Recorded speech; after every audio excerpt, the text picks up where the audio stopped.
Everybody, we're going to get started. Unfortunately, Lieutenant Finney's feeling a little under the weather. He's homesick tonight, so he tapped me to come in. A couple of housekeeping things. Obviously, as you guys know, Job Ray knows now, we're always going to have food here. So eat while you're sitting here enjoying the conversation, all that good stuff.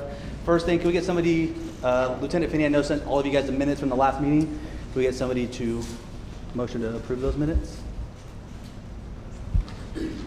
I'll motion to approve. Second? I second it. Okay. Okay. New business tonight, just to give you guys a little bit of foreshadowing what's going to happen tonight. I know we sent you an agenda. A couple of things have been added. We're going to start with Assistant Chief Blakemore, who's going to talk about some new technology we have coming along with one of the representatives. We're also going to have Captain Croker and Lieutenant Dossie talking about some of our strategic response teams, kind of relevant to the protests that are happening down south, and kind of what our readiness and preparation looks like here. And then we're also going to listen to Lieutenant Nicole Anderberg from our Impact team. She's going to talk about the Impact team as well as our Community Vitality program and kind of what that looks like in our wraparound services. That being said, I'll open it up to AC Blakemore if you want to. Well, good evening as well. Again, just like Eric said, I'm going to share something with you as I'm talking, so forgive me. But this will kind of help things spur the conversation. I know we've got a smaller group this evening, but wanted to share something with you that, first of all, doesn't require any kind of homework whatsoever from you. This is something that is not specifically touching the judgment. Yeah, absolutely. Thank you very much. Doesn't specifically touch the stipulated judgment, but kind of in the spirit of some of the things we've talked about in the past, when we have significant changes or some advancements or things that we just think are of value for you to be aware of, we want to share those with you. We want to keep you informed on what the department is doing and the efforts and interest of public safety and kind of how we are going to utilize these things. So what you're looking at there as you start to peruse that, again, that's just for you, but that is a very, very brief overview of what is known as Star Chase. Star Chase is a technology, a system that essentially helps us with vehicle pursuits. As you can imagine, vehicle pursuits are one of the probably, if not the highest, one of the highest things that is of concern for us when it comes to liability, public safety, risk assessment, and those types of things. And we have a fair amount of those every year occurring right here in the streets of Bakersfield. So the Star Chase system is actually a way that we can help mitigate some of that risk and still work towards catching criminals, but in the safest way possible. And the way that it does so is it's a GPS dart that is launched through an air compressor on the front of the patrol vehicle onto the vehicle being pursued. Somewhat of that futuristic technology you might think of, it's like the go-go gadget, pursuit tool, so to speak. So with the touch of a button from the interior compartment of the police vehicle, we can launch a dart onto the onto the rear end, essentially, of the vehicle being pursued. So we're going to show some stuff with you. I'm actually going to introduce and turn it over here shortly to Kerry Goldberg. I'll let him introduce himself. He's the Director of Business Development with Star Chase. But ultimately, this new system we're excited about. There's some other agencies that have had some success with it, and so we're going to do a one-year pilot project with this. We have 4 vehicles that we are going to outfit with this, and we're going to, again, assess the success of this before we kind of expand onto a larger scale. But we want to assess it firsthand here in Bakersfield to see if it does help us continue to do a couple of those things that I mentioned. One, still catch the criminals that flee sometimes, because that does happen, but do so in a way that can mitigate the risk. Because quite honestly, the biggest concern for us during any vehicle pursuit is not just the vehicle that's being pursued and not just the officer pursuing, but all these other uninvolved people. Motorists, pedestrians, our community members. They are always the ones that are the potentially victims of just the collateral damage, so to speak, that can naturally exist in vehicle pursuits. Crashes happen. Suspect vehicles, as you know, run red lights. They speed at excessive speeds. They're not obeying the rules of the road. And even though, as police officers, we have an obligation and drive with still due regard for public safety, even during vehicle pursuits, and we terminate a lot of pursuits on our own anyway, just because of those driving habits. But sometimes that makes it difficult to still catch the criminal at the same time. So this is something that can help us put a GPS tag on it, cancel pursuits, still know exactly where they're going immediately, and trying to find a way to get to them safely and still in a much better tactical approach when they become stationary and still make the arrest. Does that make sense? So anyway, with that being said, I'm going to turn over to the real expert, Kerry, and he can kind of give you even a better overview of what the product is. And again, we'll do some Q&A at the end if you have any questions. Kerry, it's all yours. Hey, Jeremy, thank you. I appreciate it. Thank you, everyone, for attending. Apologies if I have to repeat something. It was a little difficult to hear you just because you're... Just a second, sir. We're having an audio issue here. We've got to get on the TV. Sorry, Kerry, 1 second. No problem.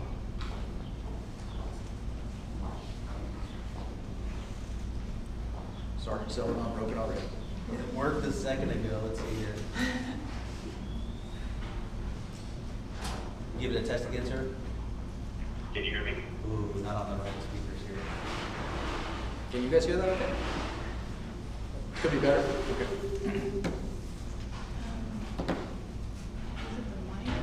Yeah, let me know when you need another sound test. Yeah, I don't know why the video's playing up here, but not the audio.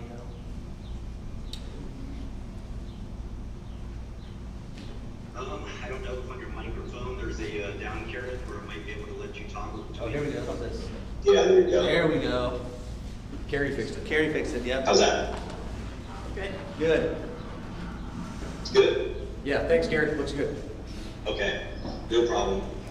If I ask you to repeat anything, it's just because I may not be able to hear you guys further away from the computer itself, but we'll get through all the questions that anybody might have. Again, thank you for allowing me to be here and attend and help you today.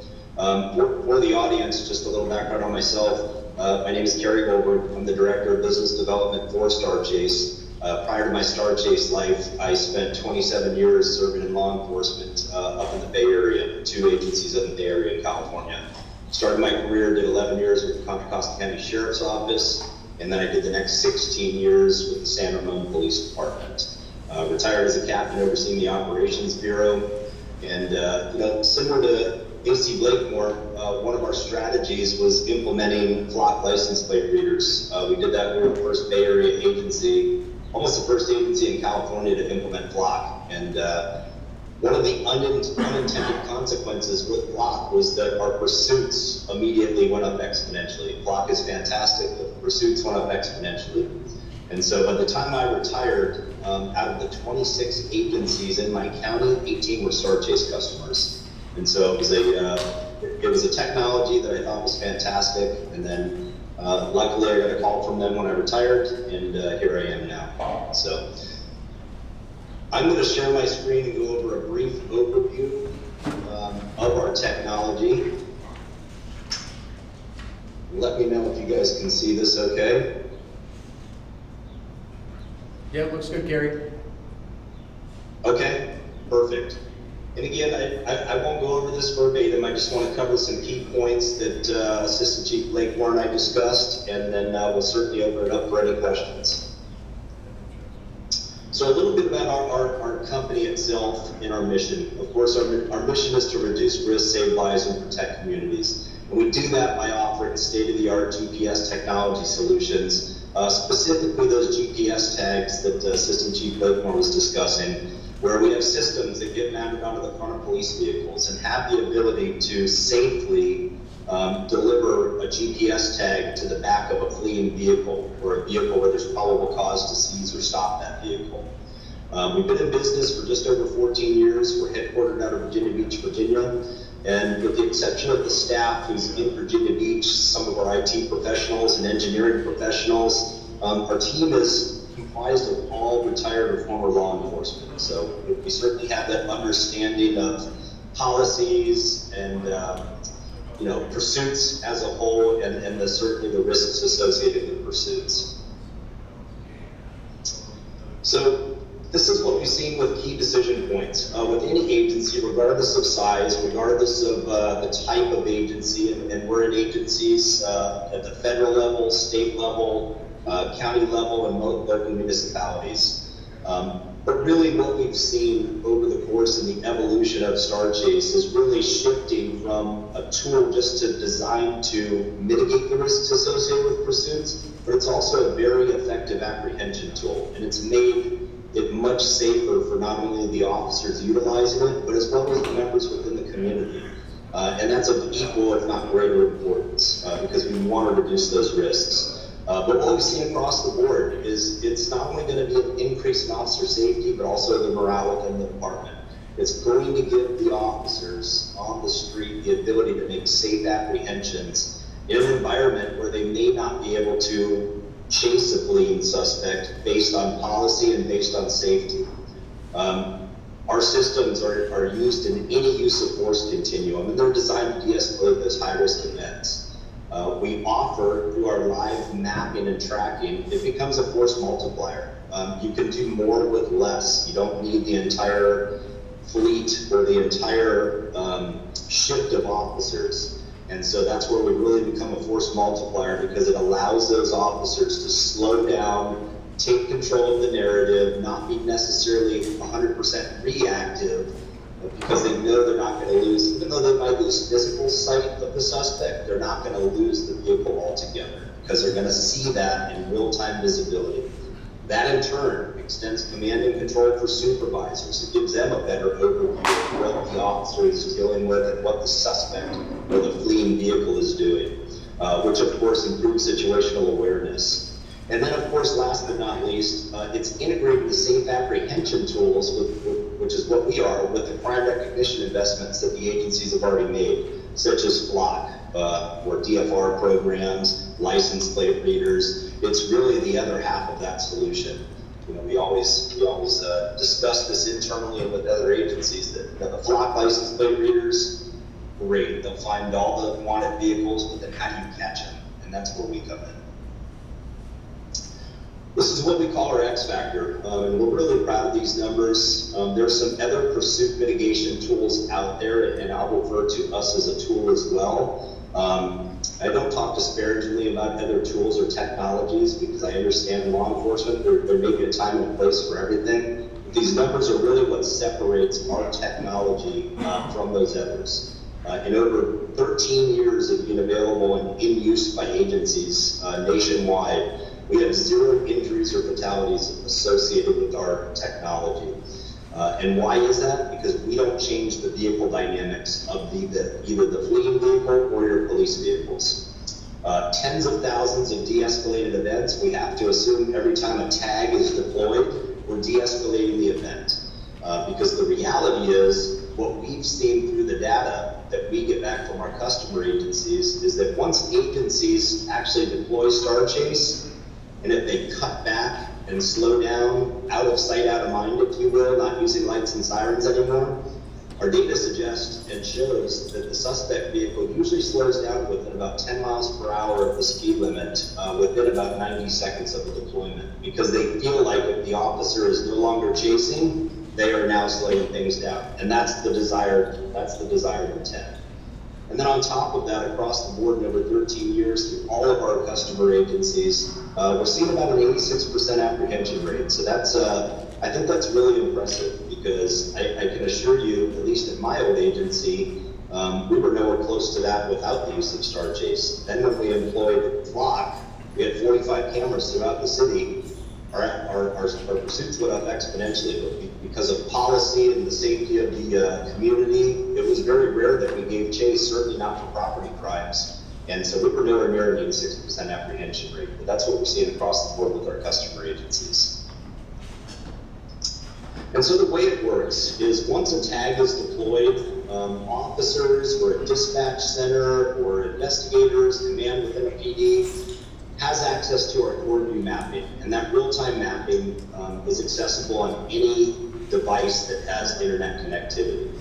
And the way it works is once a tag's deployed, it's instantly going to pop up on a map, and it's going to be pinpoint accurate. It's going to be accurate to within 2 meters. So whatever that tag's affixed to, the officer following it is going to be, that degree of accuracy is to within 2 meters. And they're getting real-time updates. So every 3 to 5 seconds, the officers are getting a real-time update. And that update consists of the speed in which that tag is traveling, the latitude, longitude of where that suspect or where that vehicle is currently located, as well as the physical location. And it's going to give you the remaining battery life of the battery.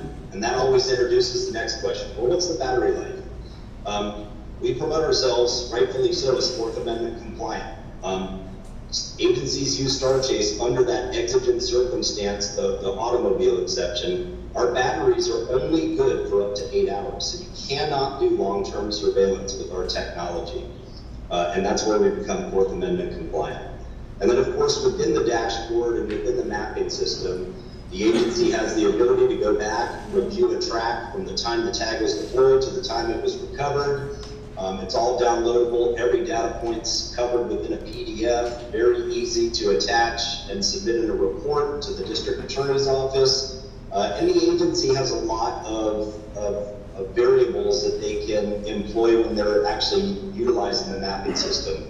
They can look at it from a satellite view, a hybrid view. One of the best features that I think that we promote for officer safety and community safety is much like on a phone, where if you're using a mapping system, you know where the local traffic is. That traffic and those traffic patterns are going to be visible on CoreView as well. So a supervisor monitoring a track or monitoring a pursuit is going to have the ability to know if that suspect vehicle is heading into a heavily trafficked area. That supervisor can make a far more timely and competent decision that may heavily safeguard the community as well as the officer, as well as the fleeing motorist. We talked about it being a force multiplier. The CoreView gives the agencies the ability to click on a hyperlink of an active track and send it to a neighboring agency. So if Bakersfield PD sent this to the local county, the county could open up this hyperlink and see it in live time as well for the duration of that track. So that's really where we talk about doing more with less. And then of course, deployment alerts, we have those functions built in as well. If officers are away from their vehicle, they're away from their radio, we all know officers have cell phones with them. Anytime a STAR Chase tag is deployed, it will also send out an alert to basically anyone who's signed up to that within the PD. Here's a quick little video of what it looks like inside a CoreView during an active track, as well as an actual playback. I'm going to stop it right here so you guys can see. Really, I apologize, went one too far. So you guys can see what it looks like inside the actual mapping system and all the features associated with it. And this is what dispatch and anybody else will be utilizing. Anytime a tag is deployed, whether it's active or after an event's occurred, you're going to get a case now's overview. And so it's going to give you from the time the tag was deployed to the time it was recovered, every data point. These little red dots are those 3 to 5 second data points. You see a horizontal speed graph over here. It tells you the exact speed of the vehicle during this entire incident. It gives you your total distance traveled, the average speed, the maximum speed. So you can imagine agencies when they are trying to discuss the severity of a case and the severity of the egregious violations of a speeding motorist, you're going to know exactly where that motorist was going. Conversely, this is the playback. If you were looking at this in live time, this is what your dispatchers are going to see, or this is what your officer is going to see. It's going to look just like this on a map. They're going to know exactly where the suspect's going, every one of those data points. Again, you're going to see the cursor here, gives you the percentage, the speed, the location. It's going to let the supervisors, the dispatchers know where the suspect is heading. It's going to let you know if it's heading potentially out of your jurisdiction. And then, of course, when all is said and done, all of this data is AWS GovCloud certified, stored in the cloud and downloadable and certainly accessible to the agency and the administrators within the agency. But it makes it really easy for our officers to use. And again, the whole design and intent behind the design is for officers to give them the ability to slow down and de-escalate the situation. And this is really what the system looks like. It's basically a 4-part system. On the front of the vehicle is a dual barrel launcher, so you can see this up close. You lift up the door, it has the ability to house 2 tags or 2 projectiles. The projectiles look like this. It's about a 4-inch projectile with a plastic casing. On the leading edge of the casing is a very viscous wad of glue. That glue, by design, gets heated up to a temperature of about 100 degrees, making it very viscous. So it sticks to the vehicles, but doesn't damage the vehicles. Within the vehicles is actually a control panel, very easy to use.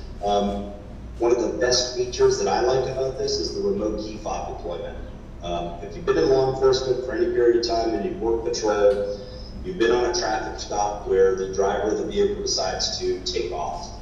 And so this key fob allows the officer outside of his or her vehicle to deploy Star Chase safely, even if they're not behind the wheel. It prevents the necessity from running back to your car and catching up.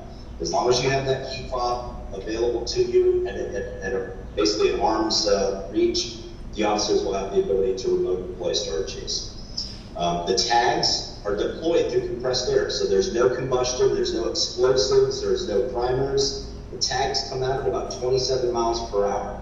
And so how fast is that? Well, it's NIJ, when we sought our certification, kind of laughed at us. There's no reason for us to certify this. There's no way anybody's going to get harmed as a result of this, but it is NIJ certified less lethal.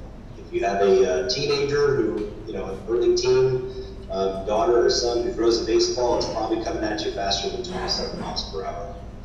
And again, if you take away anything from this slide, take away from the fact that our technology does not change the suspect vehicle dynamics. So we're not introducing spike strips or deflating tires at high rates of speed. We're not pushing vehicles off the roadway. We're not immobilizing vehicles in any way at high speeds. It's just the deployment of a tag under exigent circumstances that allows the officers to safely fall back, de-escalate, and track the vehicle. This next video, I'm going to give it a little context, and I'll let it play through a few times, but this is really this is a textbook deployment by an agency just outside of New York City. This blue BMW was picked up on a block license plate reader camera and confirmed to be stolen.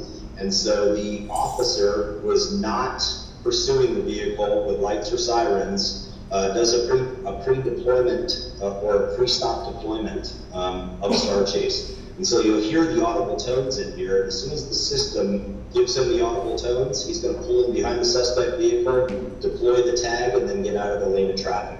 And as soon as that tag's deployed, now his dispatch can see it on that mapping system. So the system is arming itself, it's armed.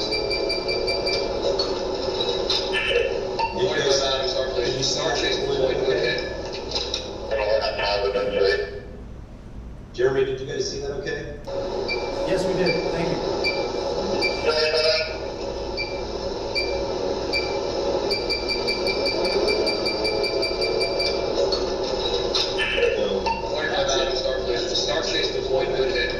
That was at about 55 to 60 miles per hour, and there was no pursuit ever. So now the officer has the ability to make an attempt to make a traffic stop. If that vehicle doesn't stop, it's not okay, but at least the officer doesn't have to actively pursue it at high speeds, because that officer can fall back and dispatch is now able to track where this vehicle is at using that GPS tag.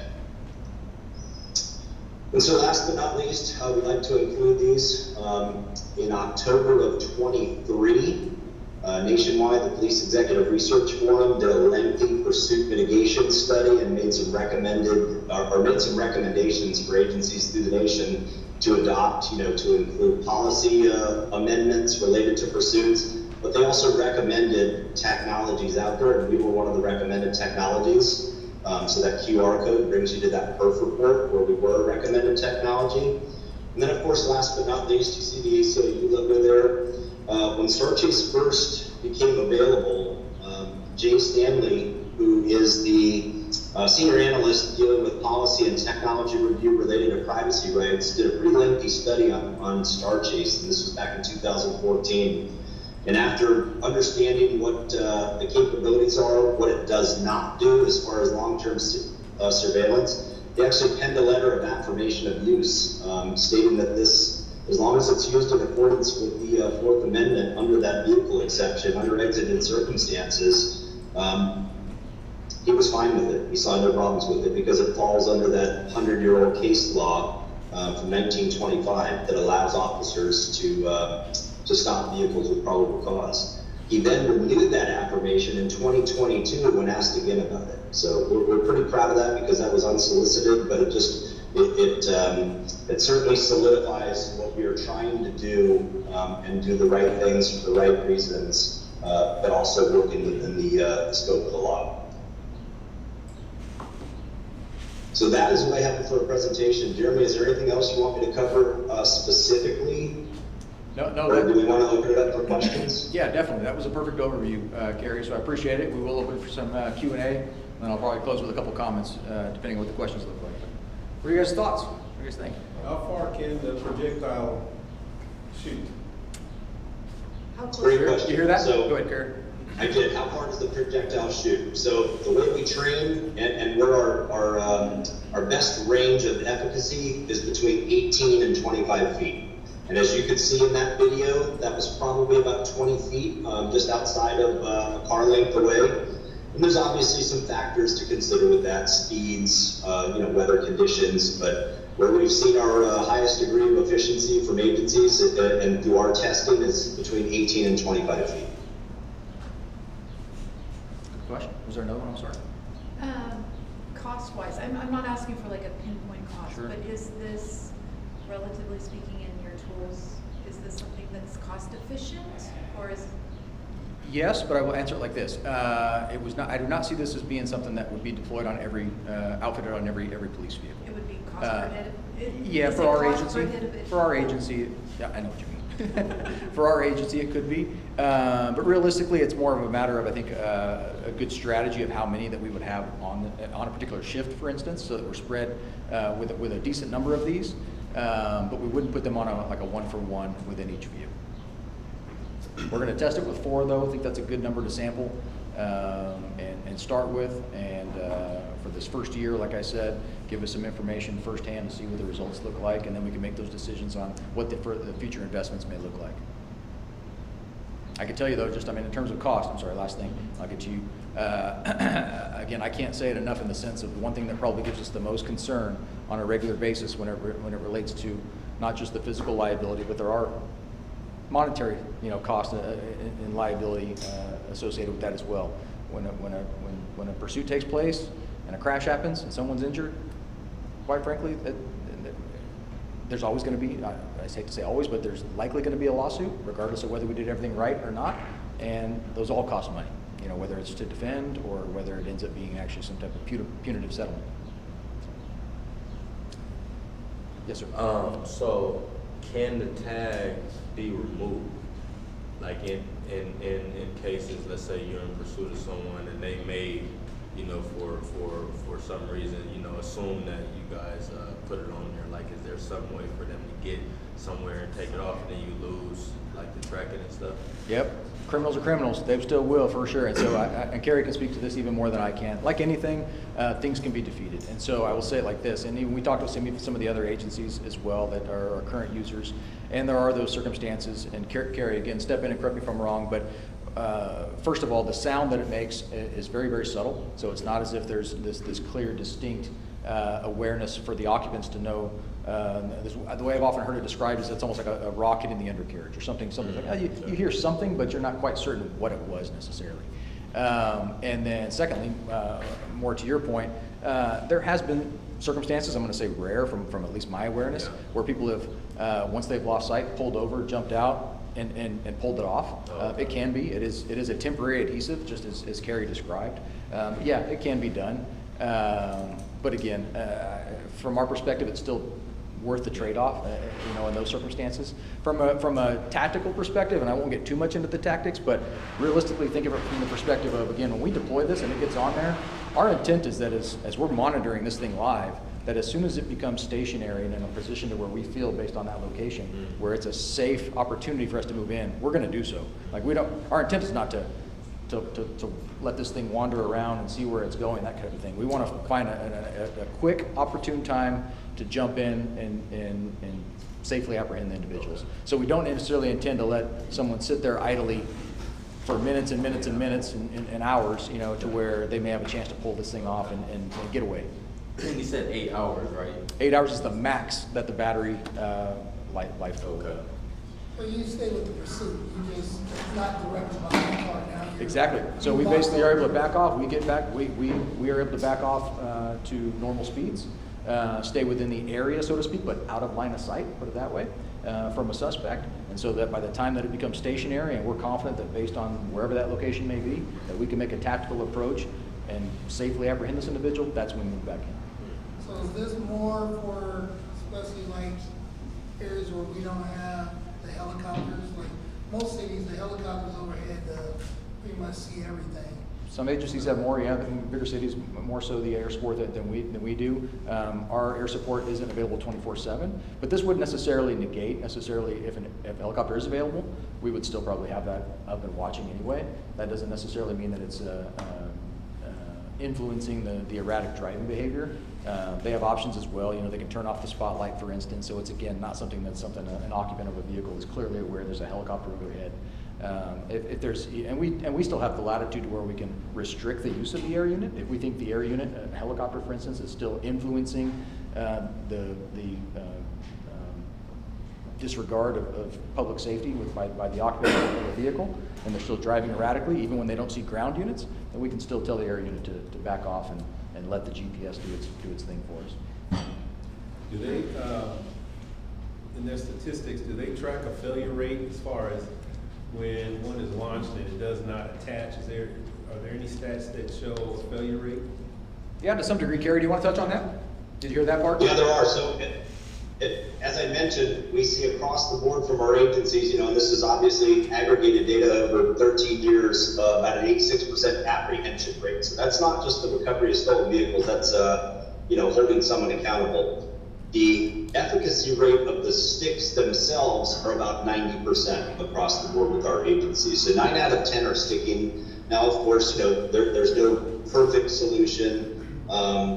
If there was, I think none of us would be having to work much longer in this profession, but make it that much easier. 90%, I think, as Assistant Chief Blakemore would tell you, is an efficacy rate that's probably higher than any other tool in the use of force continuum that they have, and that's what we're seeing. Obviously in California, not so much. In heavy weather such as snow or ice, of course, there's nothing that we're aware of that's going to stick to ice on the back of a car.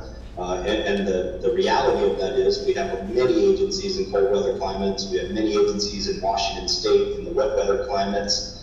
But pursuits aren't necessarily taking place during those times either. And so 90% efficacy rate, the pull-off rate, just to kind of touch back on what Assistant Chief Blakemore mentioned, less than 7% of our deployments we see resulted in a pull-off. And really a lot of that has to do with what the agency implements as a policy related to, and I think I heard him speak to it, is they're going to follow the vehicle. They're not going to completely abandon it. Obviously, there's always circumstances, exigent circumstances or operational needs where maybe if it's just a stolen vehicle, you're not going to pursue it.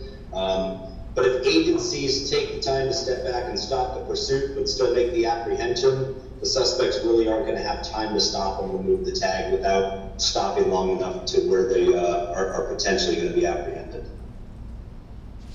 So I'm going to piggyback off this question over here. We're referring to a lot of percentages, 86%, success rate. Where is this being used, and what is 86% of? Sure. And what locations is it being used in? You want to reference some of those, Carrie? Maybe even California specific or Western? I was a little broken on the volume and hearing the question. I think the question was, out of that 86%, what is our reference material for that? Was I right on that? Yeah, and where else is this being used? Okay, so really good question. So the way we get all that data is from our customer agencies. Anytime an agency deploys one of those tags, after they recover the tag and make the arrest, when they're loading the new tags into the system, the agency has the ability, they're not mandated to, but to provide us with feedback as to what occurred for the last tag. We now have a bunch of drop-down boxes where the agency can enter the appropriate codes for what they did as far as what was the initial reason for the stop, what was the end result, what arrest or what charges were filed as a result of that arrest or that apprehension, was the tag successful, what were the weather conditions. So that's where we get all our data from. It's from our customer agencies who are taking the time to do that. And how many agencies do you currently have? StarChase. Oh, in totality, I think we've got close to 338 different states as well as internationally. From NYPD is our biggest customer on the East Coast, as well as numerous other areas. We've got New York State Patrol, Massachusetts State Patrol, Arizona DPS, Texas DPS, and then we've got probably close to 60 customers in California alone. Yes, sir. So will the policy be to call off a chase if one of these is effectively deployed, or is it still subject to supervisor's approval? That is the intent, yes. There's still, so we have a directive that's been authored that's not going to replace our vehicle pursuit policy as of right now, but it will supplement it with more of the specifics related to Star Chase.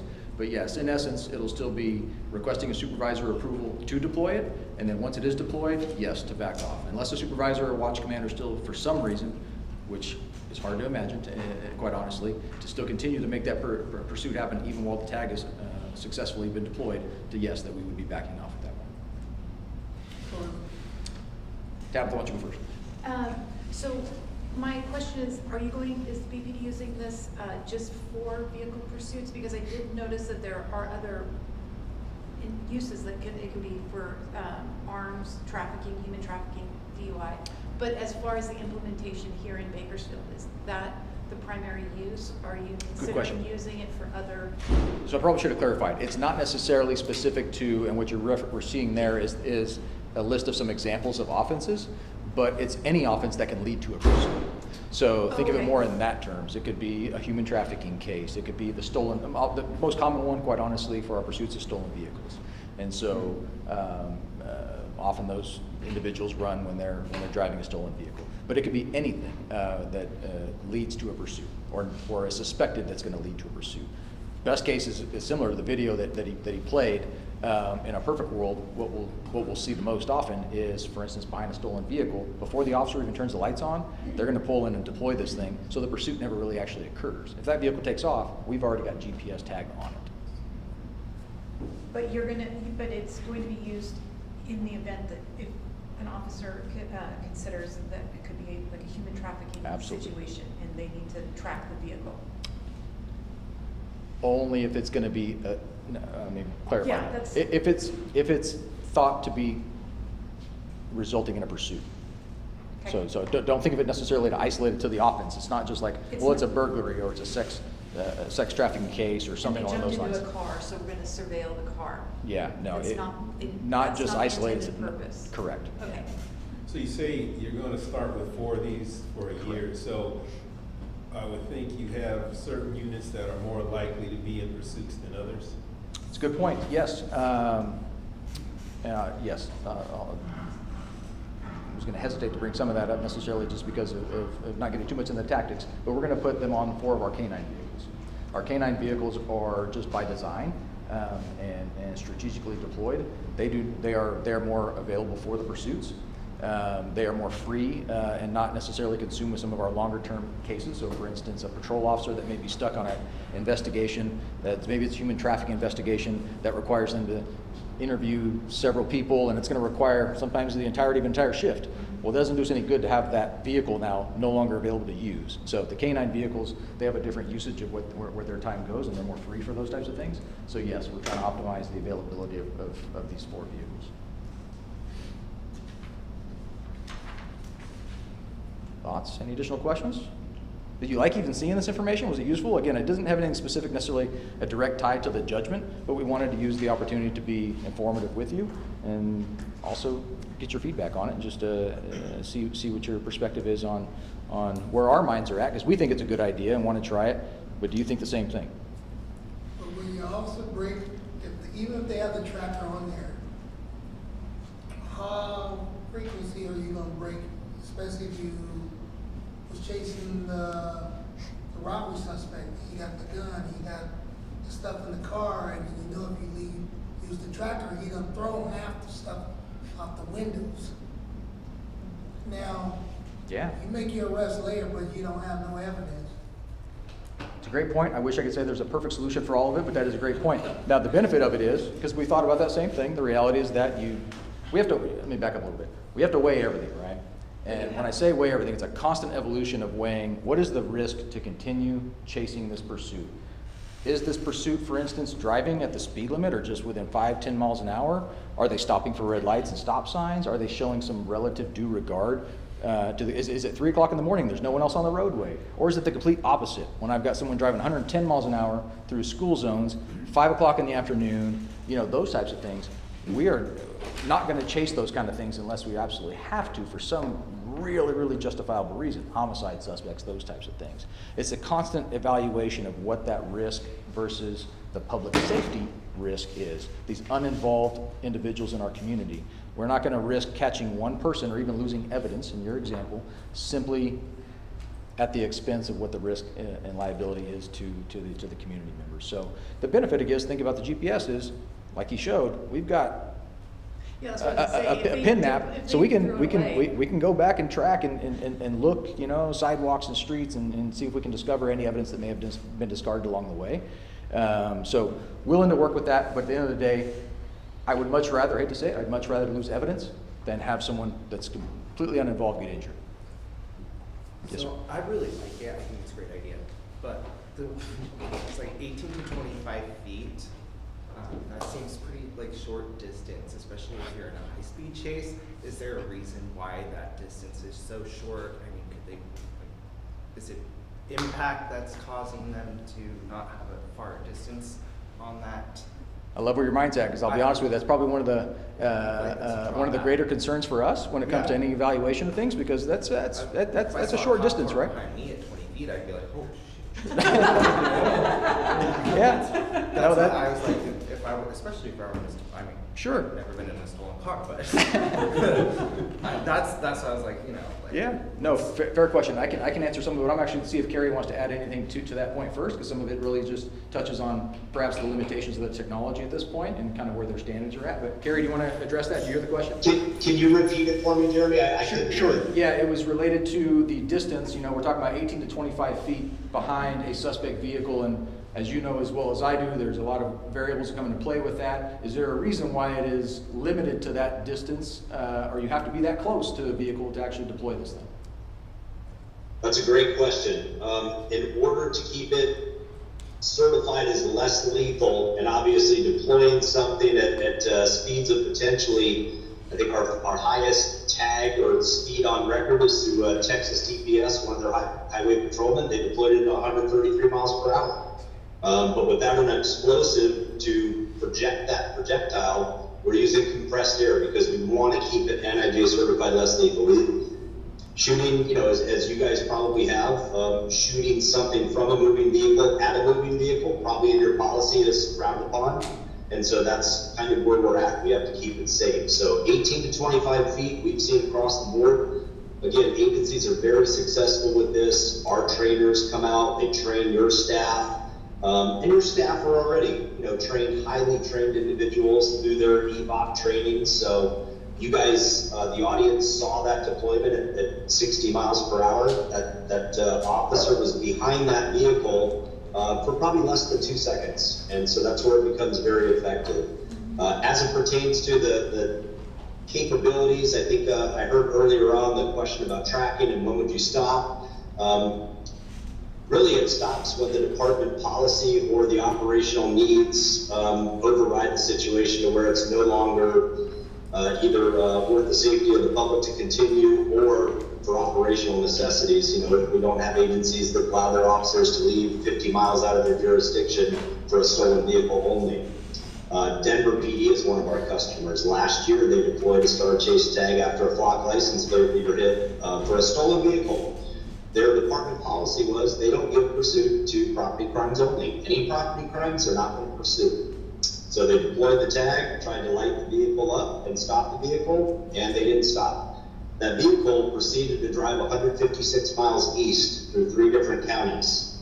Denver PD simply tracked them and sent the hyperlink of that track and where that vehicle currently was to that local jurisdiction.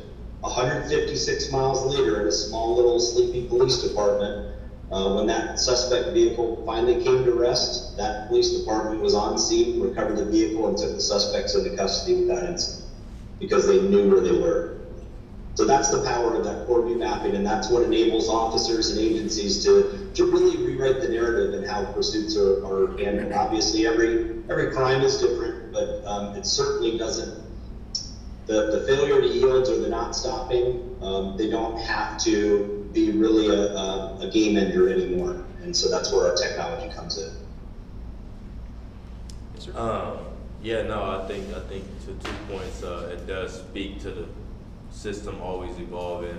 And yeah, you know, like to Eugene's point, you know, you don't want evidence to be ruined, but then I understand a lot of, is it worth a life being, you know, taken, which the chances are heightened, you know, during the pursuit. So yeah, no, I think it's like smart, you know. I'm surprised that it's barely coming to, you know, around to this, but no, it's smart. I mean, you know, if a person just like, I think like the video was a good point, didn't turn his, you know, sirens on, so that at that point, chances are the person isn't really alerted, therefore probably just gonna continue driving, you know, at a regular, you know, speed like it looked like he was going, so.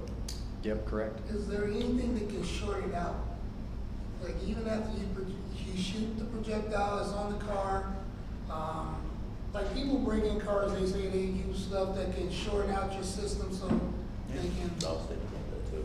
Is there And something anything that can short out defeat the that- darts once it's on, that you're aware of, Gary? No, obviously if they go into a very rural area where there's limited cell phone coverage, because these are tracked through GPS satellite and cell coverage, that would really be the only thing. You know, we've got tracks in very urbanized area, you know, New York City with their high rises, they're able to track, and then we've got agencies up in Washington, Yakima, in that area that, you know, high desert, and it's really, I haven't seen any limitations to it. Again, our kryptonite, if you will, and fully palms up, is the ice and really heavy wet weather. We were up in Seattle PD doing a demo for them. They are now customers, as well as probably 30 other Washington agencies, and their captain said, hey, we've got rain here. How does it work in the rain? And he literally stood behind our demo vehicle with 2 different hoses, he and another lieutenant, and we're hosing down the vehicle as we were deploying the tags, and 2 out of the 3 stuck. And he was thrilled with that. He said, we'll take that percentage any day of the week compared to what they had before that, which was no recourse. Have any been tried on motorcycles? So that's a good question. So this is interesting. This is where it becomes a department policy. And it's very interesting that whoever just asked that, because for the first time in probably over a year, we just got one of those projectile registration reports back, and it was deployed on a motorcycle. The first tag that they deployed missed, the second one hit and stuck onto the motorcycle. Now, what we tell agencies is that we don't train for that. However, that being said, agencies have the ability to create their own policy, and under certain circumstances, predominantly the nature of the crime, there may be a time when that would have been approved for that agency. And so, again, we're not attorneys. We don't tell agencies what to do. We recommend best practices. But, you know, for that agency, it worked out. Are they reusable? Are they rechargeable and reusable, Re- or re- once you deploy, they're done? You want to talk about the usage of each dart projectile? Is it reusable?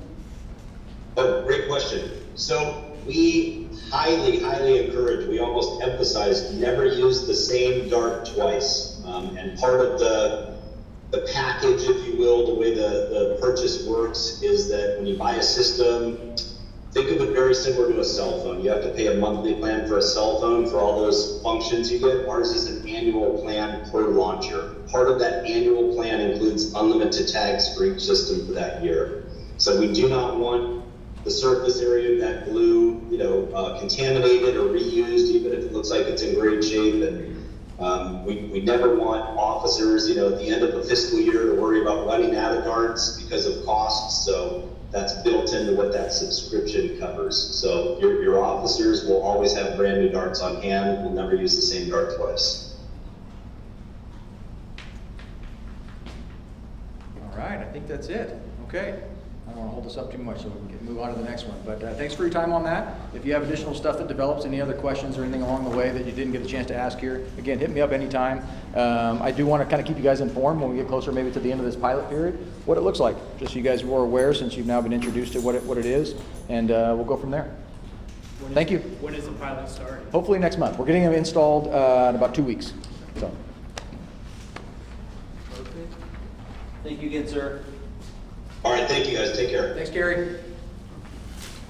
Alrighty, while Karina's setting up the presentation for for Lieutenant Nicole Annenberg, I'd like to invite Captain Croker and Lieutenant Dossie up to kind of talk about our SRT team and SOG preparations for protests and things of that nature. Thank you, Joel. That's a lot of work.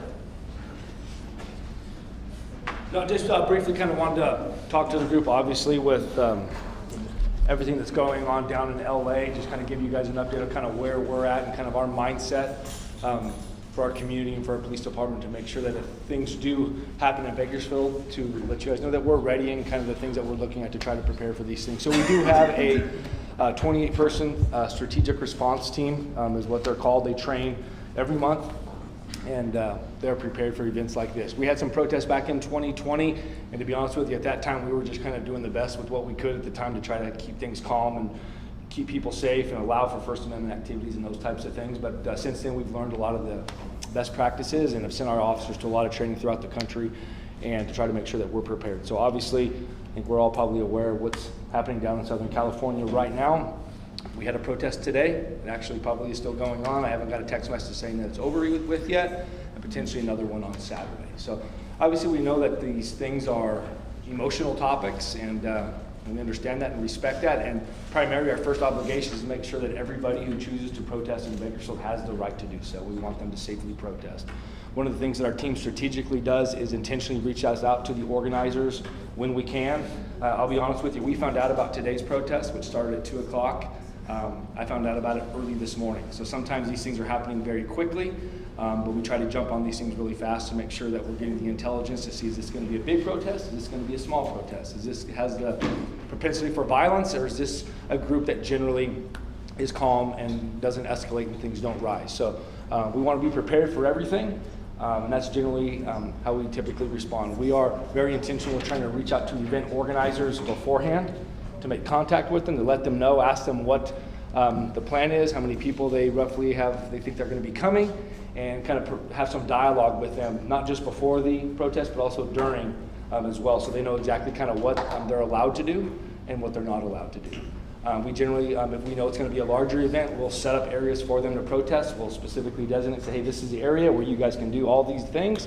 But we also want to let you know when you start moving out into these other areas that these start having some concerns for us, specifically related to public safety, your safety, and the safety of our officers. So we can talk about a lot of different things that can happen, but these are potentially volatile situations. But our approach in this is we don't want to typically show any officer force if we don't have to. We may have officers available. We may be monitoring from a certain area. We have some technologies that we're hopefully getting where we can use our drone to actually see what's going on live. And as long as people are doing and staying peaceful and following the rules and staying and not creating public safety hazards, then we're going to let them do these things as long as they want until they get tired and they decide to leave. But there are times, obviously, as we're seeing down south, and I don't even know all the ins and outs of it, but when things start to escalate and start to get a little serious, where property damage starts to occur, public safety issues start to occur, there is a responsibility and a necessity for us to take some action. And we want to do that in a cohesive, tactical manner with trained officers who are well equipped for the job. These officers are hand selected to attend this, to be a part of this team, and they have to prove themselves, and they have to maintain proficiencies at the patrol level to show that they are the men and women that we want doing this, and have the ability to show good decision making, restraint, control, emotional intelligence, and those types of things. So I know it's kind of brief. I didn't really have like a formal presentation, but just wanted you guys to know, since this thing is kind of happening and evolving very rapidly, that we are prepared, we are ready, we are taking intentional matters to make sure that everybody is aware in the community as well, so that everything is peaceful and safe. So I know it's kind of brief, but I'm open for any questions if anybody has anything. do you have,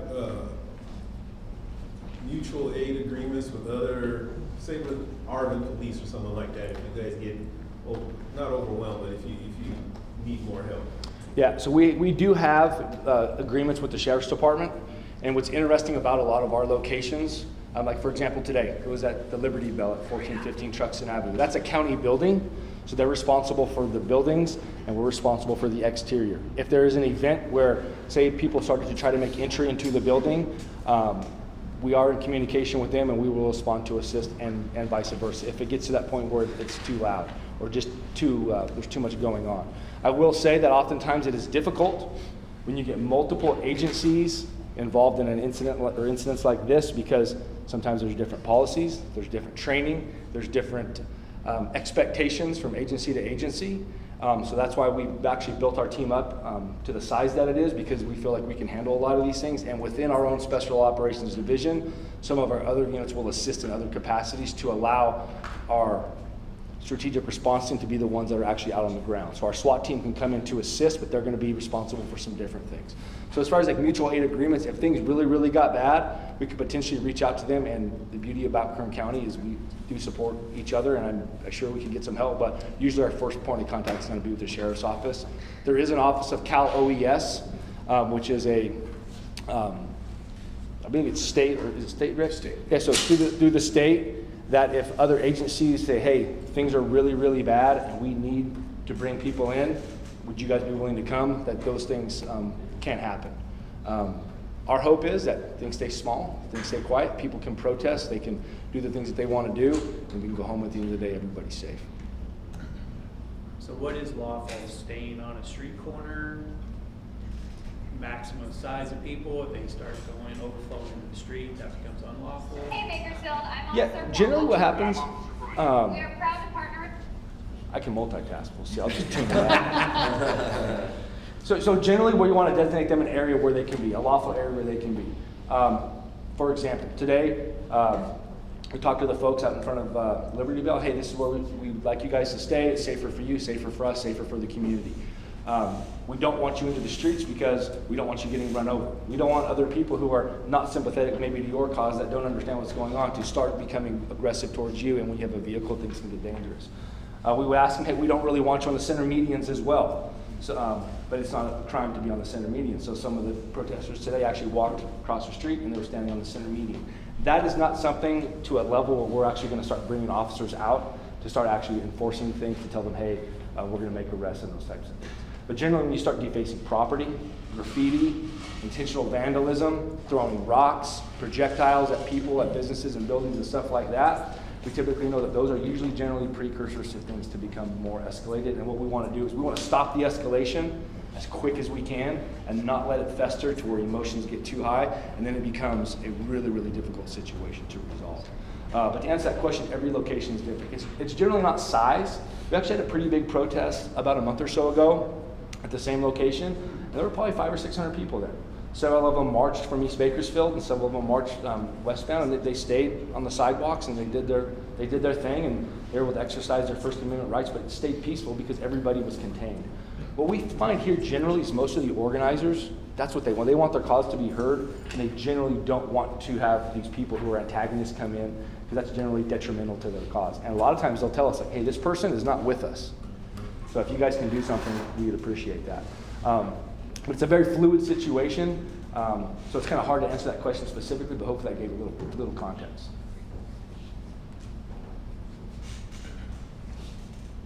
Anything else?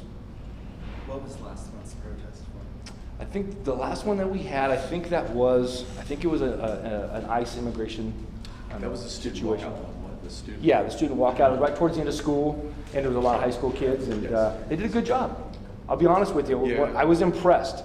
A lot of them walked out, they came, and there was actually some of them jumping on the top of a Get Bus bench that had a little overlay on it, and we were watching, people were telling them, like, no, get off. get off, because if you do that, you're gonna start bringing unwanted attention to us. So it's been really good, so. We've learned that if you contact the organizers beforehand or right when it's starting and kind of build a little bit of rapport and just kind of lay the ground rules, generally we don't have much problem, and it's much better that way. But sometimes it pops up real quick. You can't find out who the person running it is. I mean, it's all about communication with them too, so.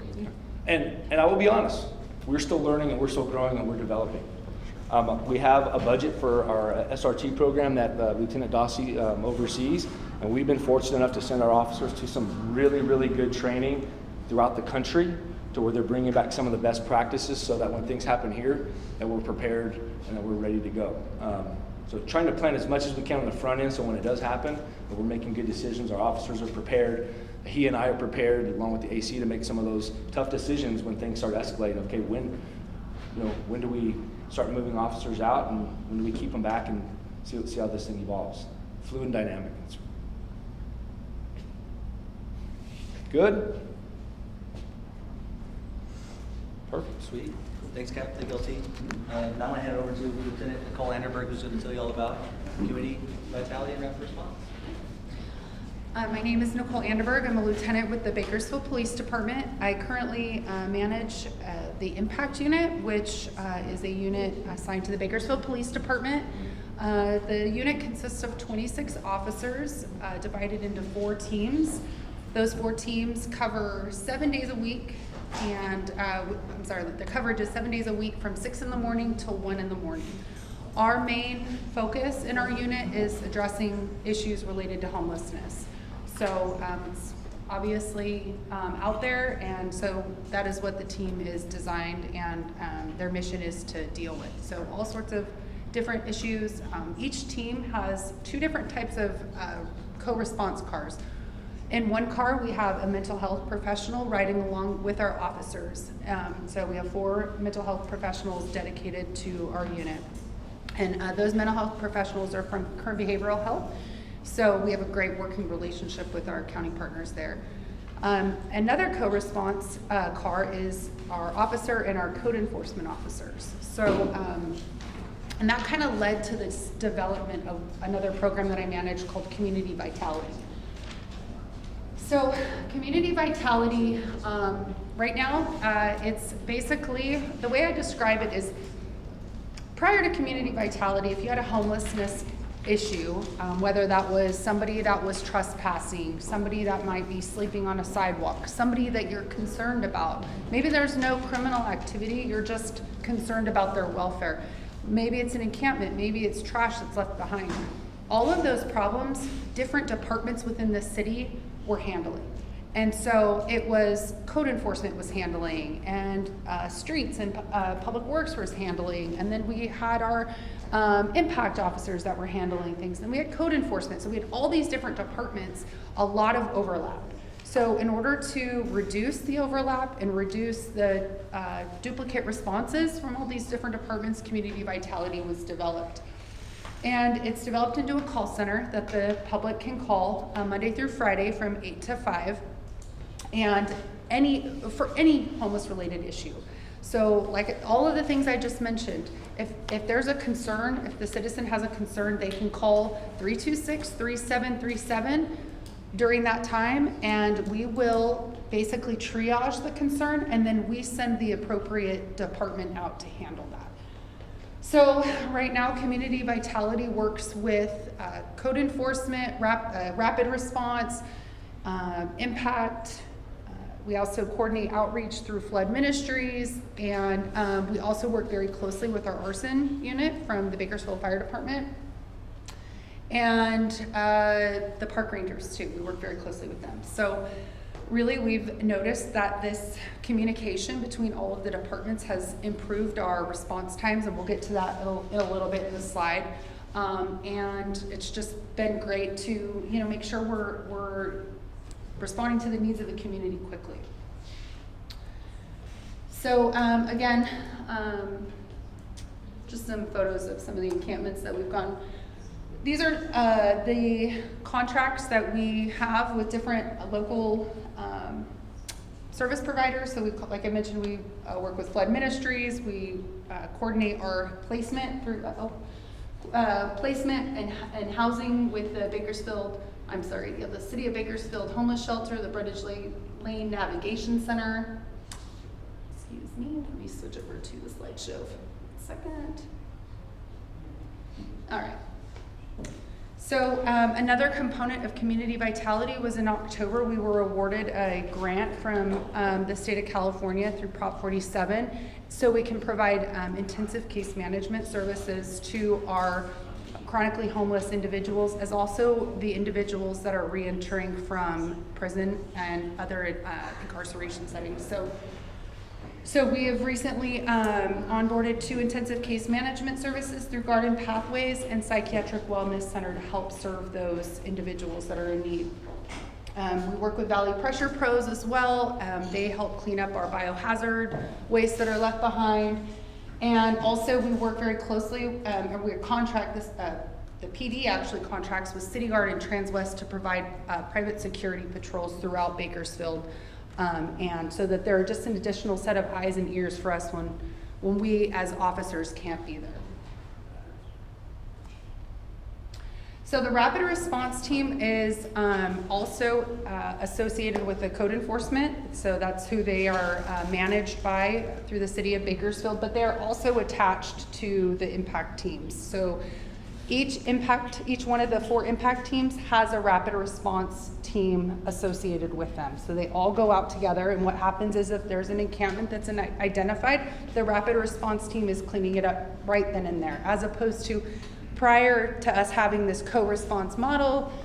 Impact would go out, they would identify these large encampments. If an arrest was made, they would put in a ticket. A couple days later, rapid response would go out. Now it's all done immediate, because there's 4 rapid response teams assigned, 1 assigned to each one of our BPD teams.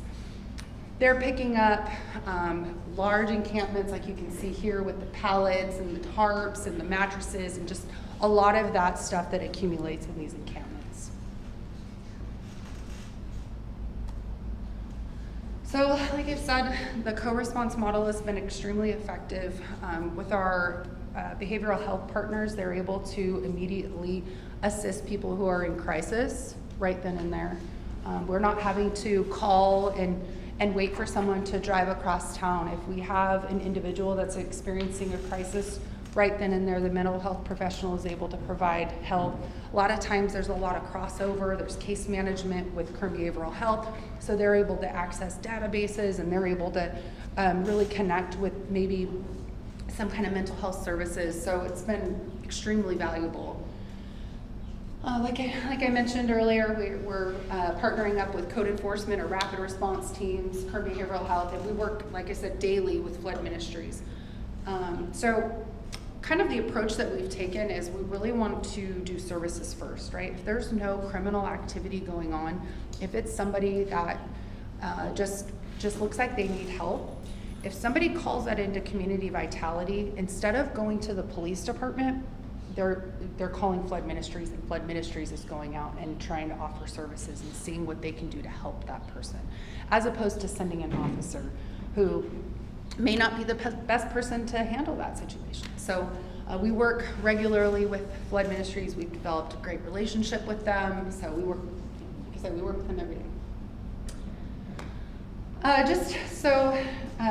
We don't have a public building, but we are in the process of getting a remodel started. So this is a picture of the small call center that we have right now. We've extended some parking and we're getting some additional upgrades to our building just so we can operate. It's kind of neat right now. We're all at 3737 Stockdale Highway. Like I said, it's not open to the public, but what's been cool is we've got park rangers, we've got arson, we've got community vitality, and now we have impact out there. So there's this coordination that I really don't think has ever been done before. And we're talking and we're sharing information and we're going out, we're handling things together. So it's been extremely efficient. For me personally, I've always worked for the police department. I've never worked for any other agency. I've started this when I was 20 years old. And so getting out and meeting all of these other people from the city and learning about the whole function and all the different city functions has been very eye-opening for me. And now I know Impact, the officers that are in Impact are experiencing that too. They're really getting to know all of what the city provides.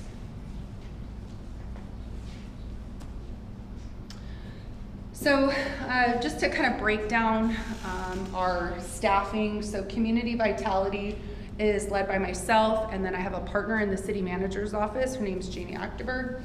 And in the call center, we have a call center supervisor, and we have an admin analyst who is basically responsible for the coordinating of the grant and the intensive case management services. That is her entire job. We also have 2 call takers, and they're answering the calls. You don't call and get a phone tree. You get a live person. So they're trying to always think out of the box on how we can get services to people quickly and how can we better serve the community member. Impact, there's 4 sergeants, 4 senior police officers, and 26 officers. In that makeup, we also have 2 officers that are dedicated to the Old Town, downtown Kern area. So they know everybody that's in this area. They're very familiar with the people that live here, the people that may be homeless in this area. So it's been really great to have them. If there's a crime that happens in the downtown area, they can identify people just from looking at surveillance video, even if it's super grainy. I mean, this is their sole focus. So they're very, very good with that. So the rapid response team, like I mentioned earlier, they're under code enforcement, which requires me to coordinate a lot with the manager over at code enforcement. So they have their code enforcement supervisors, and they have 2 code enforcement officers working in the morning and 2 code enforcement officers working in the evening, Sunday through Wednesday, which coincides with our impact shifts. And then they have 2 code enforcement officers working during the day and in the evening, Wednesday through Sunday, to also coordinate with the Wednesday through Saturday impact teams. They also have light equipment operators and maintenance workers. There's 16 of them, and they also have a operations support service specialist who helps coordinate and take all their data and track all their stats. So they have stake bed trucks with lift gates, skid steers, wheel loaders, drones, loading trash trucks, like a lot of this equipment I didn't even know about until I started this job, UTVs, service trucks, grappling trailers, huge 3-yard bin trailers. So just to kind of give you an example of the kind of work they do, we went and did a riverbed cleanup a couple of weeks ago. We took 67 tons of trash out of the riverbed that was left behind. So I don't even know how many times they had to fill up that trailer. Sometimes in one night, they fill that thing up, they have to go empty it, they have to come back. So they are hustling constantly and just trying to keep the city clean. And I can explain a little bit about the removal process and how all of the property is seized and all that, just a second. So like I mentioned before, Community Vitality was awarded a grant. So it was almost $2 million to provide intensive case management services to the chronically homeless individuals that we've identified, and also those that are re-entering Bakersfield from incarceration. So this is a very high-touch approach. Our motto and our mantra in our unit is relentless pursuit. We are constantly trying to connect and build a rapport with these individuals so that we can try to connect them with the right services. We are out there trying to make every connection that we can. We're trying to meet with all sorts of people, because the one thing about Bakersfield is that there is a huge sense of community and support out there, and everybody tends to have a little bit of a different angle. So we're making connections, and we're trying to look at the individual and what does this person need. And so like I mentioned, psychiatric wellness has been wonderful to work with, and they've been out there and making contact with these people. And if they tell us no, they're not ready, they're really trying to build that rapport, because we really want to get them into a stable housing situation. So over the past couple of months, we've done some pretty large encampment cleanups. Like I mentioned, in February, we started doing the riverbed. We did the west portion of the riverbed. So there was 24 encampments cleared. We placed 3 people at the Brundage Lane Navigation Center. We made 23 arrests and 19 dogs were taken into temporary custody.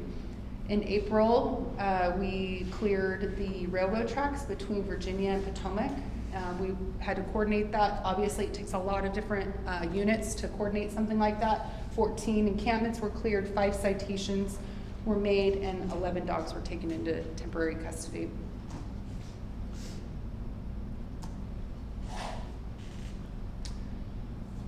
So we've been doing a lot of community outreach. We've been making a lot of, we're trying to get our word out, trying to get people to call us, because we really think that we want the community to call Community Vitality whenever they have a homeless related concern. So we've been doing a lot of different meetings, and this is one of them, trying to get the word out, and hopefully this will encourage the community to call us. One of the things that when I came into the impact unit, one of the things that we wanted to really streamline and improve was our trespass enforcement authorization program. So I worked very closely with Karina and her team, and we basically streamlined this process. So what a trespass enforcement authorization is it's a form that allows a person who owns or manages a property to give the police department authorization to make an arrest for a crime such as trespassing or refusing to leave without them having to be present. So it gives them authorization to do that. These forms are valid for 1 year, and so we launched this program, and I'll show you our video here in a second for awareness. And since we've done that, we've seen a 159% increase in the amount of trespass enforcement authorization forms filed. I'll show you. Looking on here.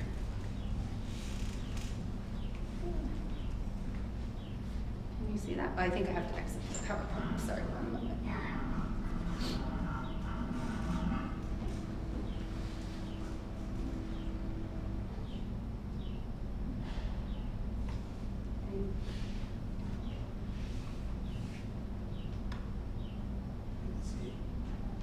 I'm trying to hit it, sorry.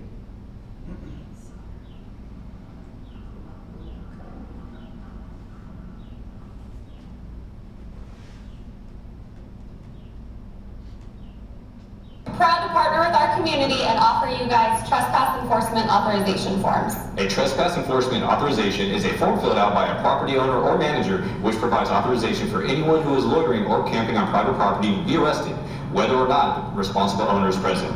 The form requires basic information such as the owner's contact information, business name, and hours of operation. Each form is valid for 1 year. The form is available on the City of Bakersfield website or by emailing trespassletters@bakersfieldcity.us. All completed forms must be emailed to trespassletters@bakersfieldcity.us. Once your form is processed, a unique QR code will be generated and available for pickup at the Bakersfield Police Department located at 1601 Truxtun Avenue. Pickup hours will be Monday through Friday, 7 a.m. to 3 p.m. The QR code should be affixed to a no trespassing sign posted outside of the restricted property. The QR code allows officers to easily access the form. These authorization forms and no trespass signs help officers enforce issues such as trespassing, loitering, and camping. All calls for service related to camping, loitering, and trespassing will be prioritized accordingly. Thanks for listening. Stay safe, Bakersfield. Hey, Bakersfield, I'm Officer Corwell. And I'm Officer Broyden. All right, so that is, well, Officer Broyden, Amy Porwall. They are our downtown, Old Town current foot beat officers. They're really great. All right. This one. All right.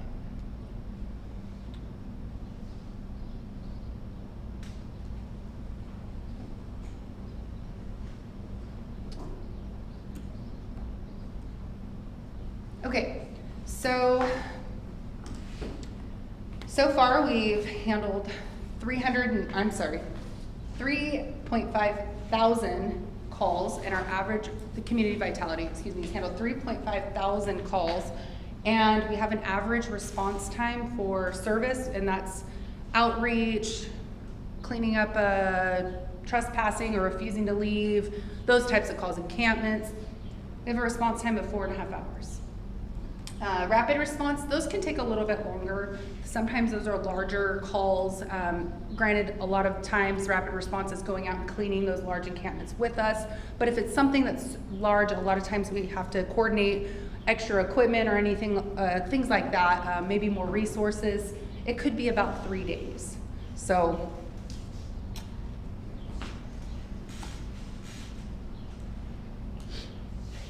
total incidents, as you can see, we've had, I mentioned 3.5, it was 14,500 calls, and that's gonna include encampments, lewd conduct, loitering, transients, trash, trespassing. It's busy. Right now we're handling about 1,200 calls for service per month. So we are seeing an increase now that we've gone live and we've opened it up to the public, and so it's getting pretty busy. So we're working really closely again with our outreach providers and our shelters to really coordinate getting the services that we need for the people that want them. And we are really leveraging a lot of our public and private partnerships. And yeah, so far it's been great. And I think we're all learning a lot about how important it is to collaborate and make sure that we're working together so we can efficiently address these issues. I kind of mentioned that we were going to I wanted to discuss like how we seize private property from a lot of the people that may end up going to jail. So what typically happens is when an officer goes out and maybe identifies a crime that somebody's committed, whether that's trespassing or an encampment or refusing to leave, whatever the crime is, that person is taken to jail. They're given an opportunity to identify any of their any of their property that is of value to them. What's of value to you? And that's seized ultimately by code enforcement, where it's kept for 30 days. It's kept in their warehouse.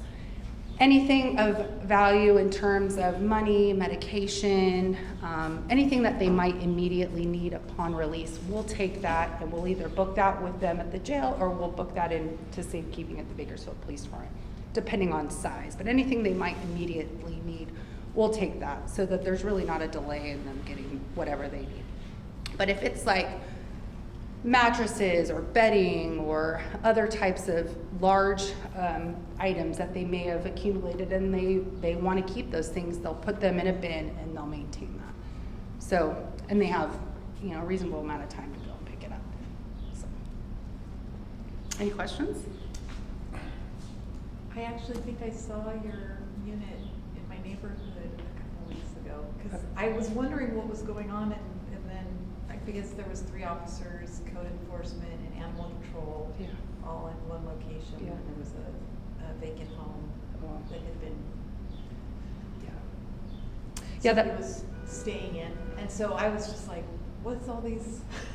What are these different agencies at the same time? Because you don't usually, until you explained what you do, I didn't know that you had this collaboration. So this was wonderful. Yeah, that was one of the interesting things that I didn't really think about prior to coming into the unit was how animal control, for example. We had an encampment a couple of weeks ago and we seized 40 dogs from it. And so we're seeing, that's a huge ripple effect of this crisis really, is now there's a strain on the shelter services and then on animal control, and then we have packs of dogs that are running loose, and then we have citizens that may get bit. And these dogs aren't neutered, and so they're just having litters after litters after litters. So we've really, really coordinated the communication with animal control. They work with me too, so it works out really well.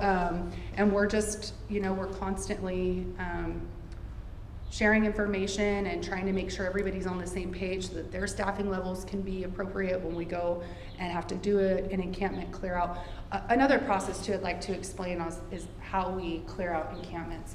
So let's say for the riverbed, that's a public space, right? So we'll go, what will happen is code enforcement will go out and actually post the encampments and say like, hey, this is illegal for you to be camping here. You cannot be here. And they give them at least 3 days notice. A lot of times it's a lot more than that, but at least 3 days notice. And so they'll go and post that. And then what we do is we notify Flood Ministries. And Flood Ministries will go out prior to us ever even going out there and say, hey, this cleanup is coming. Like, what can we do to get you services? And they will go out. This last one, they were going out every day.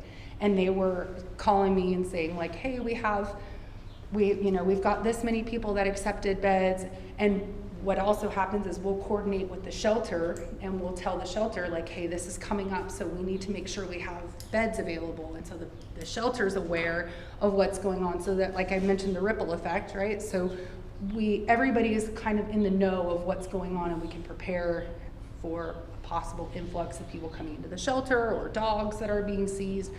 So we're really trying to get them help, but ultimately at the end of the day, if there's an encampment cleanup that has to be made, then we'll have to do that. What are you actually doing with the private property? Because you do say the city, if an owner tells you or a business tells you, but what happens with the properties where you got vacant property next to your house or your business that you don't know who the owner, you have Right. no knowledge, Mm-hmm.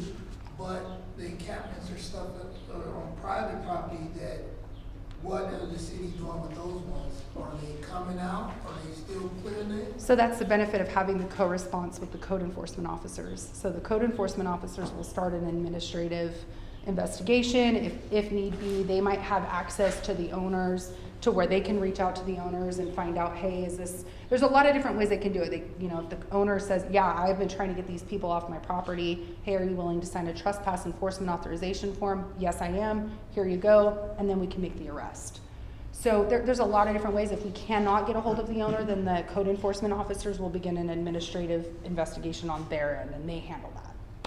So it could take time. That means they could still sit there and squat. It could, but once code enforcement's made aware of it, they're really good about making sure that we're, checking up on it, and they don't want to leave it there because the complaints are still coming in. The problem is still there. So it's not a quick process if we can't get a hold of the homeowners or the landowners or the property owners, but they are actively trying to pursue it. They have ways of connecting with the landowners and property owners too, and they're always trying to connect with them. So When you go to clean these camps, are there ever children out there? I haven't been made aware of any encampments where there's like anybody under 18, but I'm sure it's happened, but I've never been made aware of it. Yes, sir. I think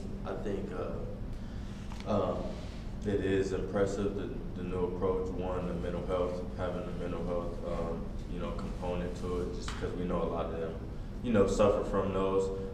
In fact, about maybe a month ago, outside of my church, there was a homeless person encamped out. And actually, my pastor is a former retired code enforcer, so there was a way for him to communicate. But nevertheless, it was my first time actually seeing that approach, the services approach. I'm sitting here with him watching. I'm like that's it's impressive because just as you mentioned, you don't always want to send out an officer that's not probably equipped, might be having a bad day or something, and just not ready, not equipped for that situation. But sending out Flood Ministries, and ultimately they didn't want to go. They ended up leaving, but it was still like, hey, we give you an option. Take the services, and so I think it is a good way of like, hey, let's try to prevent stuff escalating, people getting hurt. So I have seen it, and like I said, barely for the first time about a month ago, but to see you add context to it, definitely good approach. Yeah. So does the homeless shelter, again, the dog situation, because you have so many dogs that you find, are all the homeless shelters, they don't allow homeless to bring their animals with them? So the city animal shelter, the city homeless shelter BLNC, I'll call it BLNC, that's just how I'm used to calling it, but they actually have a kennel there. So they, if you are homeless and you have a dog, because a lot of times homeless don't want to separate from their animals. That's something that's very close to them, and I get it. I'm an animal lover too. So they can take their dogs if there is kennel space available. So it does fill up, but it is there. And the one, what trucks is it open door? Do they not allow animals still? I don't know if they have an animal shelter or not. I don't think that they do, but I'm not 100% sure. But I know BLNC does. It's just, like you said, a domino effect, so there's a lot of, different things that get impacted when you respond. One of the things too that we've been doing when we go out to these large cleanups is we're offering spay and neuter options. So if we do seize your dog, we'll ask the owner, like, hey, obviously you're going to jail. Would you be okay if while your dog was with us, until you get out and can come claim your dog, can they be spayed or neutered so they're not having puppies after, litters after litters? And we do get a good response from that. So, and then we do the spay and neuters right at our City of Bakersfield Animal Care Center. So, yes, sir. So I know earlier we talked about the other group, county and other agencies working in collaboration. I see you gave Flood Garden and you gave a few city. Are you collaborating with the county on this same issue? Because we know if the city's enforcing all this, the county doesn't have the manpower to enforce it. So I'll just go right across the street where that's county side. Right, yeah, we definitely don't want to move any part of, an issue from one jurisdiction to the other. So that's not what we want to do. We actually do work with them, and so we do provide notification to them when we're going to do an encampment cleanup, and so we do work with the county. Yeah. Whether or not they have the resources, that's Because they're not that's gonna bring theirs. their dump trucks and all their stuff out. In the last couple weeks, I'll tell you, the last few weeks, the county has actually performed the same kind of operation that you guys are. I don't know directly what it was in response to, but I know one of the county supervisors might have spearheaded that. But very similar to what we're doing, the county is starting to do themselves. Now, to what scale, I'm not sure I can answer that for the county, but they are working in a direction towards what we're doing. So they are doing it. But yes, we have connected with them, and Because I know that's Definitely most opened of what homeless doing, they just gonna move from one area to another. Yeah. When you push them, you just spread them out more. yeah. Have they made an attempt to take these baskets away? Because with the baskets, with the shopping carts, that's where they're hauling all the trash from one area to another, but we don't see Yeah. people removing those baskets as quickly. If they can identify that the basket is stolen from a store or whatever, then we'll return the basket to their rightful owner. So we do try to find the owner of the baskets because they are expensive, and we do. How long has this program been in effect? So Community Vitality has actually been operating since about January of 2024. So, but we just went live. We had to hire staff, and there was one person in the call center originally. And so once we got staff on board, and then once we got all of the, systems in place and the data entry programs that we needed to operate, and all of that, now we can officially go live to the public. So. Is the city planning on doing a commercial or, okay? Yes. I was gonna say, Stay tuned. Okay, I was gonna say, Yes. this is too good of a program to Yes. not let the whole community wide know. Yes, no, definitely. I'm actively working with the CMO's office and Karina and Sergeant Celadon on getting some marketing out on this, and I've had great opportunities to speak in front of a lot of different groups. Yes. To provide this. Yes, please. It's 326-3737. Right now, it's only, I'm so sorry. You can leave a message there if it's not. Yes. Right now, like I said, it's only Monday through Friday, 8 to 5. That's the only staffing that we have right now, but there is an option to leave a message. And so if it's something that can wait, like if it's an encampment that's been sitting there for 3 weeks and it can, if you're finally, or you or whoever was finally calling up Friday at 4:30 or 5 o'clock and nobody answers, leave a message. We will answer, or we'll get the message on Monday when we come back and we'll handle it. If it's something that's urgent, you know, you're really concerned about somebody's sleeping on the sidewalk and it's on the weekends, we're still encouraging the community to call the police department. So, and that's gonna be the non-emergency line. So we're still working on some staffing adjustments to hopefully get weekend coverage too, because these things don't stop on the weekends, but right now that's where we're at. So fingers crossed we can make that happen, but we definitely wanna be available. Yes? You mentioned you got about $2 million in grant funding. Is it 100% grant funded? Yes, yes, So just what for. if the grant runs out? Like, Mm. when do you anticipate it to run out? So it's a 3-year grant, yes. So hopefully, you know, we were very successful and hopefully the funding will be there so we can reapply for it when that runs And I out. think Who's the grant through? BSCC. I think Prop 47 is like, they actually have another round right now. Well, I'm pretty sure you guys already know that. Yeah. But So, yeah, it's been very,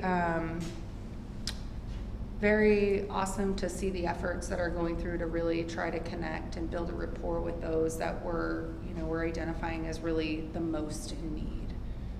So, one other thing I just kind of wanted to clarify in terms of how we evaluate whether or not it would be appropriate for flood to go out versus a police officer. So there would be a series of questions that are asked of the reporting party.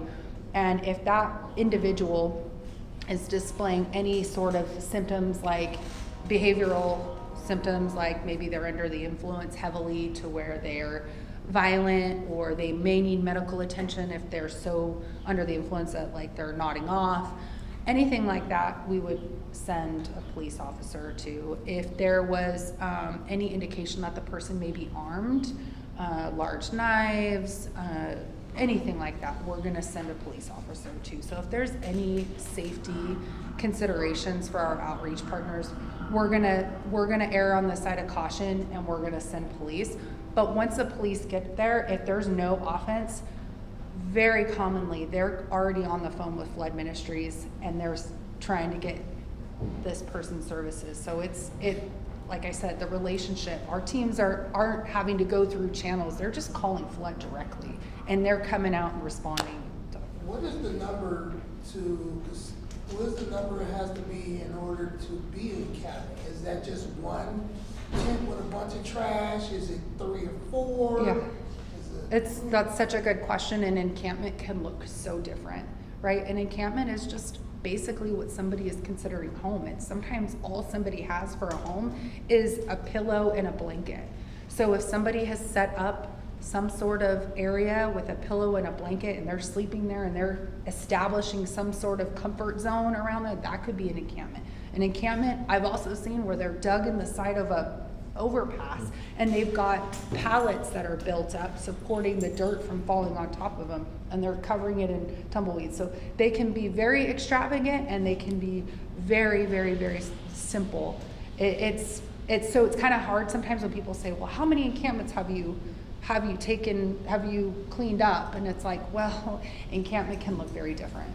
And the last question that I would have, I know several years back in Los Angeles, when they made all the homeless leave out the parks and all those things, the United States Supreme Court ruled that as long as it's public sidewalk, park, whatever, public property, homeless have a right to be in those areas.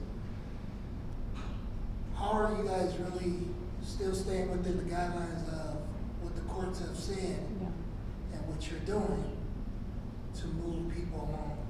Yeah, so the case law actually is that it's not a cruel and unusual punishment to say that camping in public is against the law. So that's actually the current case law right now.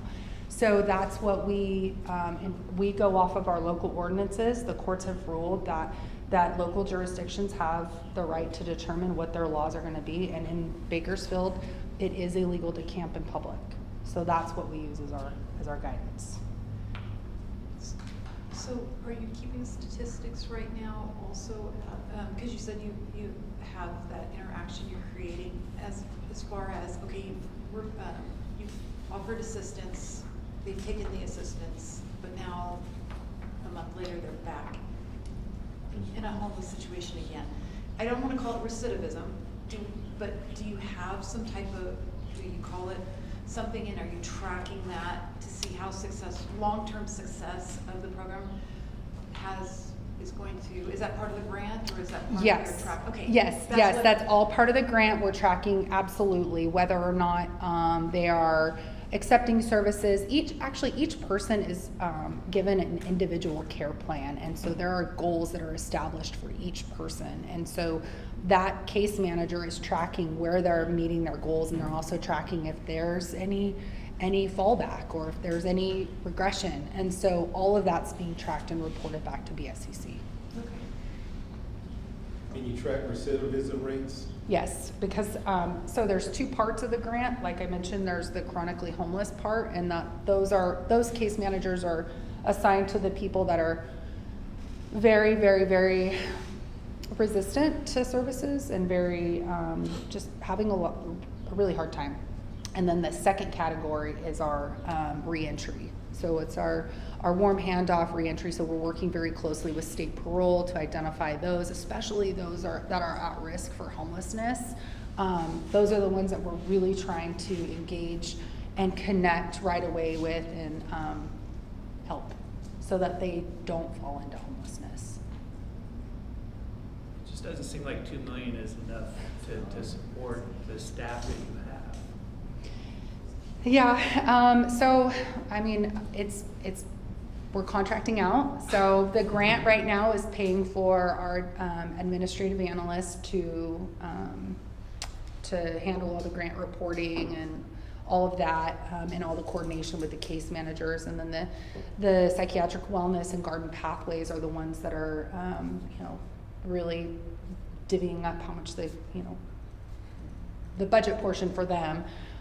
So there's some leveraged funds too that are going into the grant in terms of the assistant to the city manager that's helping out, and then some of our relationships with BONC, and so there is some leveraging there to try to bridge that gap.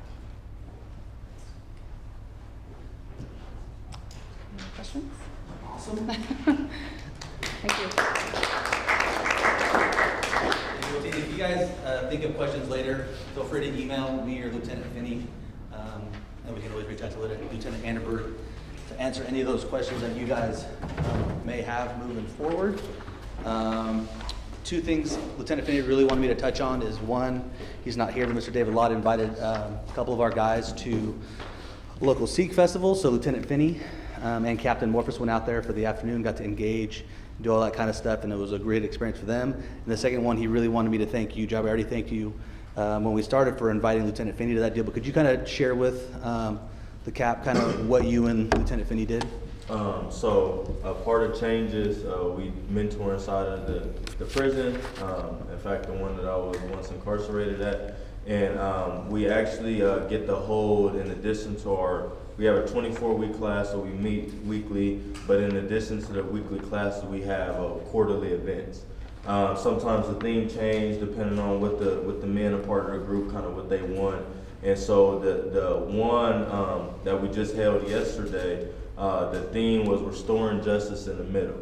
And so the intention behind that was bringing in individuals from the advocacy side, from law enforcement, from different entities, to be able to bring them in, not to necessarily sway them, but as you guys can imagine, prison has a perception around it. It's the criminals, it's the people in here. Statistically, 95% of the incarcerated population will one day return back to society. It's just statistically proven.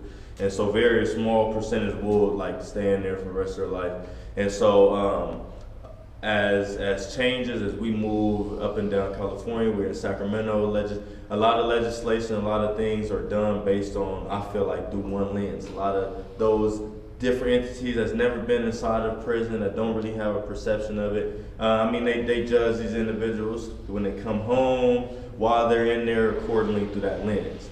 And so the intention again was to bring as many different hands, and hence the theme, meeting in the middle. Lieutenant Finney was actually, because of what's going on in LA, we got a lot of kind of guests that had to cancel. We had the governor's office that had committed, but then with that's going on out there, we had a couple of DA offices. So Lieutenant Finney, I mean, he came in and you would have never imagined that he was, you know, a law enforcement officer, just because of how open he was. And I had shared with him this morning when I sent him some pictures, like, hey, let's do it again. And so my intention in coming here to the CAP today was to also extend the invitation to you guys. The men, you know, trust me, I'll never send anyone in there without actually kind of like having those touch points, and being intentional, representing each other. But like I said, we brought in 28 guests. Half of them had never been inside of a prison, and like most of them said that they wanted to come back and bring someone. So just if it's, you know, something that on your mind, I definitely extend the invitation to you guys as well, to go in there. I know it's probably not at the top of someone's list, like let me go inside of a prison, but nevertheless, in regards to seeing a lot of these individuals come back home, allows us to gather a more objective perspective as to how to help, you know, how to sit down. That's what the questions was talking about. How can we help? You know, you come home and not recidivate, you know, and so I feel like the only way that we can do that is just by having that perception. So I always extend the invitation, especially when it's someone that has maybe a mixed feeling about it, like, oh, prison like this. I was like, well, I'll take you in there, you know, and let you see for yourself. And so Lieutenant Finney, actually, in fact, he told me this morning when he said he wouldn't be here that he said, man, I tell my guys, you know, that you know, we should all do. And in fact, he told me like that he came back and told him like, hey, this is something that we should all, you know, get involved in. So I can't wait to honestly go back on Thursday and tell the men that, you know, like, hey, you guys made an impression to where he went back to his police department and said, hey, let's get involved in it. So that's pretty much what we did yesterday. And the invitation is extended to everyone. Which facility? Lancaster. Yeah, Lancaster. And Lancaster has it set there? Yeah, and so, No, I'm asking because I'm in Wasco. okay, yeah. So, and I know I talked with the lieutenant before about having some of the staff come in to Wasco. Yeah. So, you know, I'm just looking at, nothing against Lancaster. No, you good. I lived in Lancaster Some for local. I lived in Lancaster many years. Yeah. There's nothing with Lancaster, but I think it would also be nice if they, you know, like I said, Yeah, get some local. to see what you have there so Yeah. I can mirror it For sure, for Wasco. for sure. And then they have the choice, they can go south, they can come locally and, Yeah. and whatnot. And anything I can, you know, perception, like I said, I'm pretty locked in with the CRM office up there, so anything that we can, you know, do to help. And that's what our organization does. One of the components is doing in there. So yeah, for sure. I'm definitely looking to be more local, but you know, that's just where I was at, and you know, had the report built, and so yeah, it was a beautiful event. You know, I felt like everyone walked away impacted, and again, not to sway anyone, just to give someone, you know, like see for yourself, you know, and so it was great, and I would love to bring you guys all as well, because a lot of them didn't even know what like CAP was. I had to kind of explain, and a lot of the dudes in there were like impressed, like, oh, okay, they have these type of programs in place. So yeah, it was definitely a learning experience for everyone. Yeah, Lieutenant was very impressed, and whenever you guys go to the next one, I'll be there. If you guys set it up, I'll go to that one too. But that extends to everybody in here, whatever organization you guys are associated with. Put stuff like that together. We're more than happy. We're inviting you guys into our house. We're more than happy to come into your houses as well and build those bridges on your playing ground. That's what we're here for. So for you to extend an invite, we appreciate it, and we hope to continue to do that with everybody here, to build those bridges. Lieutenant Finney wanted me to let you guys know that he hasn't forgot about kind of the ongoing policy things that you guys have going on, like the CAP policy and stuff like that. He wants to hold on to that stuff for when he's back next month, since he's pretty deep in the weeds on that kind of stuff. With that being said, I want to open it up to you guys for any comments or anything like that, whether it's from tonight's presentations or things that you guys have been working on. that Karina, I, or the AC can answer to the best of our ability or get answers for you guys. No? Okay, with that being said, just a couple things on our announcement calendar that we have. I know we've talked about our zone meetings that we have. We have our central zone meeting coming up tomorrow night. 1003 Pebble Beach Drive. It's Kern City. Right there on Sundale and Pebble Beach Drive. So it's 1003 Pebble Beach Drive. It's from 6 to 8 p.m. Everybody's invited if you want to come out and experience one of those if you haven't already.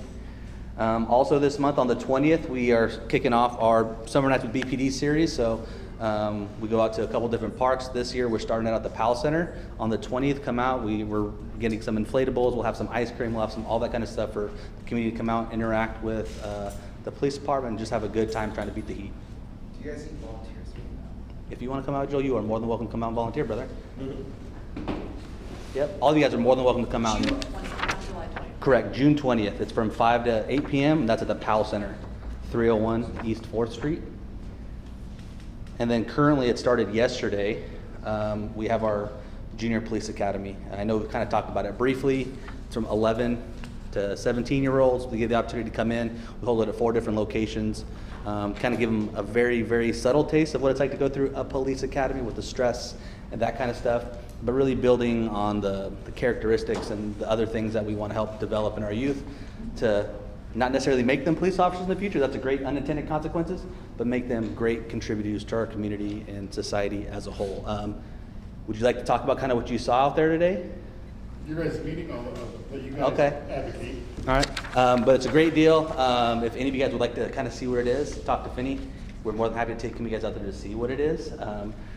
Right now we have a few hundred kids at 4 different schools throughout our city, and they're all getting the opportunity to receive training from actual officers on different tactics, techniques, a lot of things you guys get to see. We're giving the same kind of training to these children. That way they can go out and be ambassadors for the police department as well.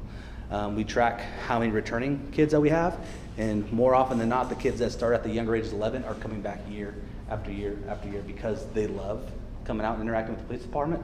And it's really cool to see the children seeing the value in the program itself. So it's really cool. It's really cool to see the children buy in to what we're doing in here and see the value in it. So if any of you guys want to check that out, reach out to me, Lieutenant Finney, and it's going for a couple weeks, so we can set you guys up with that. I wanted to let you know that one of my students that graduated this just last year, she came from her academy. She was my best. There you go. She graduated with honors, and anyway, I just wanted to let you know she was disciplined, dedicated, and really. And it was 100% because she went through our Junior Police Academy. I'm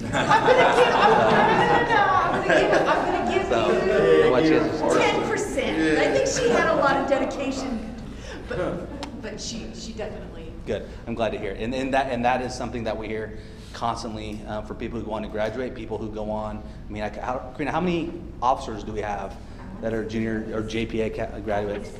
She was actually on one of your posters. Oh, really? Is that you? And she goes, yeah. Yeah, but I mean, proud parents, after kids go off and join the military, go on and get successful careers.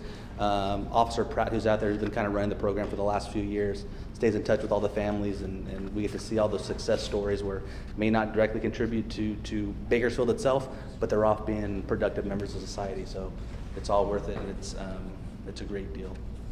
Make sure to share the graduation day too. That ceremony is a really good ceremony. If you have a chance Yes, to we'll share that watch as, that. yeah. Do you have anything to add? No, thanks again for coming, and looking forward to following up next month. Karina, anything? You always got so cool. Just because he said that? Boom. Thank you, everybody. Thank you.